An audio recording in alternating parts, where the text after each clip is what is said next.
এতিমকে ভালোবাসবেন, এতিমরে ভালোবাসা মানে নবীরে ভালোবাসা।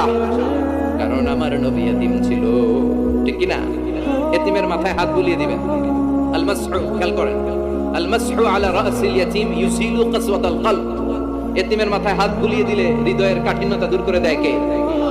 এক সাহাবী এসে বললেন, ইয়া রাসূলুল্লাহ, জাআ রাজুলুন ইলা রাসূলিল্লাহ ওয়া ইয়াশতাকি কাসওয়াতাল কলব।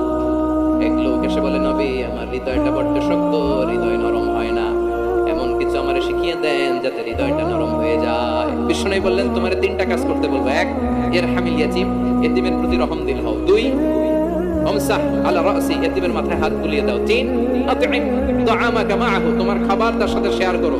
ইয়ালিনু কলবু, তোমার হৃদয়টা নরম হয়ে যাবে। অনেকে আছে দোয়া করলে চোখ দিয়ে পানি বের হয় না, আছে না নাই?